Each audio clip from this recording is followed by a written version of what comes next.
Dear student, आज का जो हम लोग का टॉपिक है जो हम डिस्कस करने वाले हैं वो है capacitance of an isolated spherical conductor. आपको यहाँ पर कंसीडर करना है कि हमारे पास एक जो कंडक्टर है वो कैसा है सेट का, वो स्फेरिकल है। अच्छा, अब इसमें भी दो टाइप होते हैं, या तो हॉलो हो या सॉलिड हो, दोनों टाइप का कॉन्सेप्ट यहाँ जनरेट हो सकता है, बट हम यहाँ पर स्फेरिकल कंसीडर कर रहे हैं। अभी हम इसको सॉलिड कंसीडर करके चलेंगे। इनिशियल पॉइंट हम क्या कंसीडर करते हैं कि let us the number of total number of charge Q, capital Q है, और वो क्या है, इसके पूरे सरफेस पर डिस्ट्रीब्यूटेड है। ठीक है, let capital Q be the charge uniformly distributed on the surface of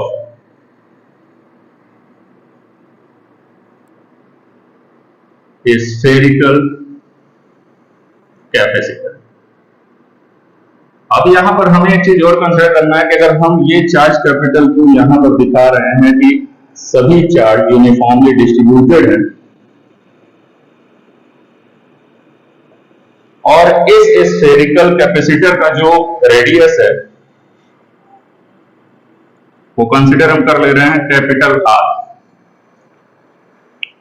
सबसे बड़ी बात यह है कि ये एक आइसोलेटेड कैपेसिटर है। स्फेरिकल कैपेसिटर आइसोलेटेड मतलब इसके नेबर में या फिर आसपास कोई दूसरा सिस्टम नहीं है, दूसरा कैपेसिटर नहीं है, कंडक्टर नहीं है, ये अकेला ही है। ठीक है, जिसके ऊपर हमने total capital Q charge uniformly distribute कर रखा है। Then the direction of electric field perpendicular to the surface हो जाएगा आपको।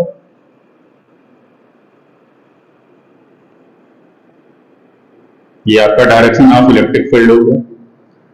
सबसे बड़ा फैक्टर ये है कि जितने भी नंबर ऑफ चार्ज हैं उन सभी चार्ज को हम कंसंट्रेट कहां कंसीडर कर लेंगे, eight the centre.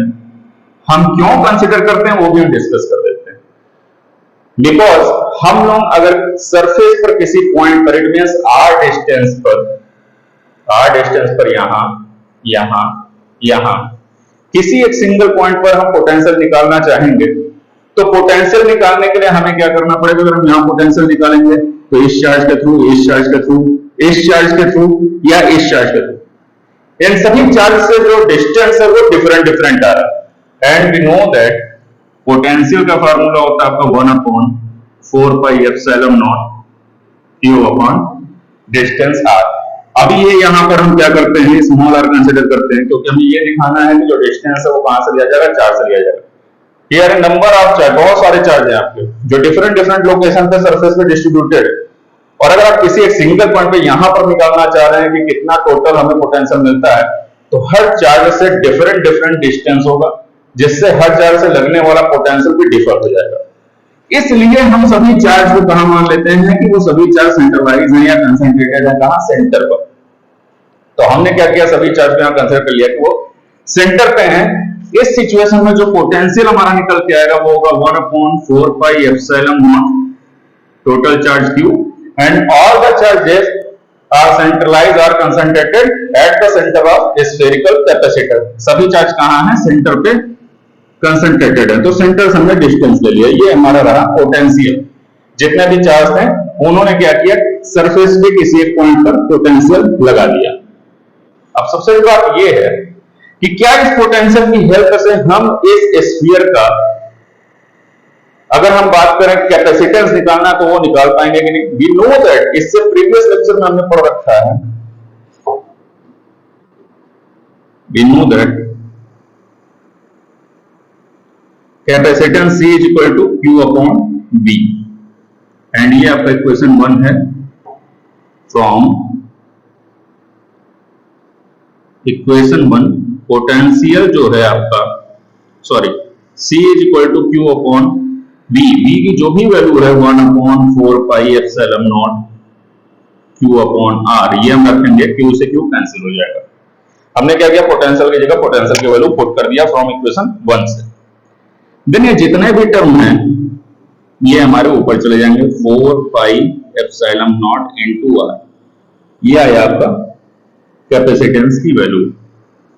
At the time अगर आपसे कहा जाए what is the radius of this spherical capacitor. अगर आपको कह दिया जाए कि रेडियस निकालना है आइसोलेटेड स्फेरिकल कैपेसिटर का, तो सेम इस फॉर्मूले को आप यूज कर सकते हैं। R इज इक्वल टू, ये जो आपका 4 पाई एप्सिलॉन नॉट है वो C के अपॉन में चला जाएगा, C upon 4 pi epsilon not. ये हो गया, यहां से आप रेडियस फाइंड आउट कर सकते हैं। अब यहां लॉजिकली हम एक चीज सोचते हैं, सपोज हम एक यूनिट वैल्यू देते हैं कैपेसिटेंस की, मान लेते हैं कि आपका जो भी आइसोलेटेड स्फेरिकल कैपेसिटर है, इसकी जो वैल्यू है कैपेसिटेंस C की वो यूनिट फैरेड है, यानी 1 फैरेड है। Let capacitance is equal to 1 farad. देखते हैं रेडियस क्या आता है इस आइसोलेटेड स्फेरिकल कैपेसिटर का। R is equal to same formula use करेंगे, 1/4 पाई एप्सिलॉन नॉट इनटू क्या है आपका C है, then R is equal to, आपको पता है 1/4 पाई एप्सिलॉन नॉट की वैल्यू क्या होती है, 9 into 10 power 9 metre per farad into capacitor की वैल्यू आपने कंसीडर कर रखी है 1 फैरेड। यहां F से F कट जाएगा, R की वैल्यू आ रही है 9 इंटू 10 पावर 9 मीटर। आप इसको कन्वर्ट करना चाहें तो 9 into 10 power 6 into 10 power 3 metre, और इस 10 पावर 3 मीटर को आप रिप्लेस कर सकते हैं किलोमीटर से। ये हो गया, इट मींस इसका रेडियस कितना आ रहा है, 9 इंटू 10 पावर 6 किलोमीटर। अभी आपका यहां माइंड क्लिक करना चाहिए। एक छोटा सा हिंट देते हैं कि ये आइसोलेटेड स्फेरिकल कैपेसिटर जो आपको दिख रहा है, जिसका रेडियस हमने क्या लाया 9 इंटू 10 पावर 6 किलोमीटर आ गया है, बट किसकी हेल्प से, जब आपने कैपेसिटेंस C की वैल्यू, जब आपने कैपेसिटेंस C की वैल्यू को 1 फैरेड मान के रखा है। आपके लिए वो 1 फैरेड बहुत छोटी वैल्यू होगी किसी भी स्फेरिकल कैपेसिटर की कैपेसिटेंस की वैल्यू, बट अगर 1 फैरेड है तो यानी ये हमको देखने में तो छोटा वैल्यू लग रहा है।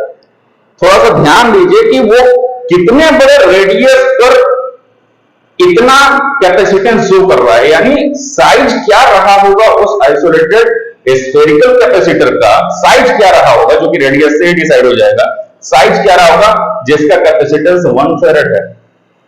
तो यहां पर यह ध्यान देने वाली बात है कि साइज तो कहीं ना कहीं अर्थ के रेडियस से भी कई गुना है। चेक करते हैं, we know that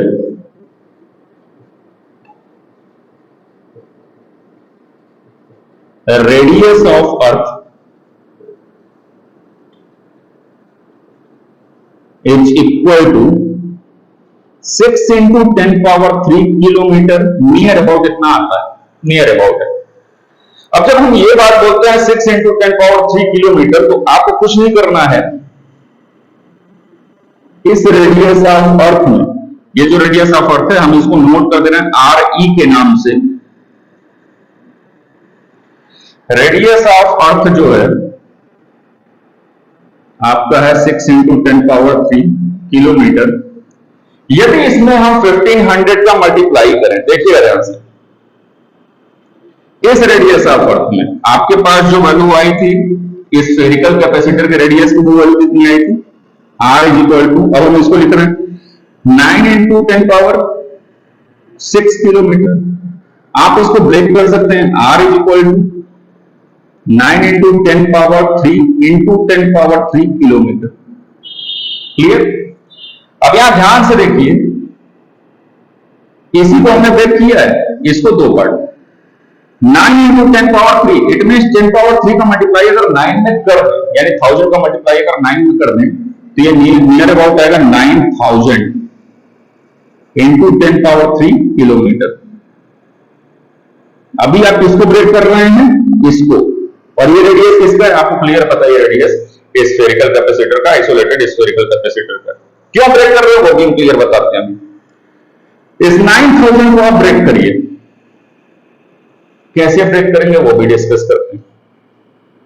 हम इसको लिख सकते हैं 1500 इंटू 6 इंटू 10 पावर 3 किलोमीटर लिख सकते हैं आप इसका। 6 का मल्टीप्लाई अगर हम 15 में करते हैं तो 15 6 आपका 90 हो जाएगा, इट मींस 9000 ही आएगा।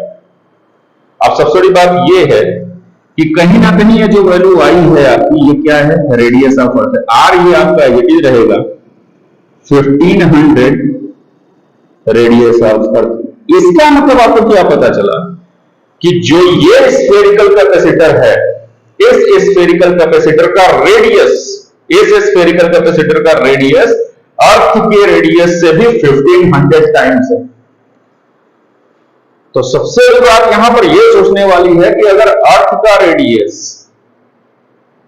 6 × 10³ किलोमीटर होता है, उससे भी 1500 टाइम्स ज्यादा बड़ा इसका रेडियस मान रहे हैं, और इस रेडियस की कैपेसिटेंस, कैपेसिटेंस का मतलब क्या है, चार्ज को स्टोर करने की कैपेसिटी कितनी है, 1 फैरेड। हम ऐसा क्यों कहें, क्योंकि ये जो वैल्यू आई है ना 1500 times of radius of earth, यानी इसकी जो रेडियस की वैल्यू आई है वो किसकी वजह से आई थी, जब आपने कंसीडर किया था कि चलो ये कोई एक स्फेरिकल बॉडी है और इसका जो कैपेसिटेंस होगा वो मैक्सिमम 1 फैरेड होगा। देखने में तो 1 फैरेड बहुत कम लग रहा था, तो इससे यह पता चला कि रियल में ये 1 फैरेड बहुत छोटी वैल्यू नहीं, लग रहा था कि बहुत छोटी वैल्यू है, अब ये फील हो रहा है कि नहीं ये 1 फैरेड काफी ज्यादा बड़ा वैल्यू है। कैसे पता चला, क्योंकि ये उस कैपेसिटेंस को बता रहा है, यानी उस बॉडी के कैपेसिटेंस को बता रहा है जिसका खुद का रेडियस अर्थ की रेडियस से 1500 टाइम है।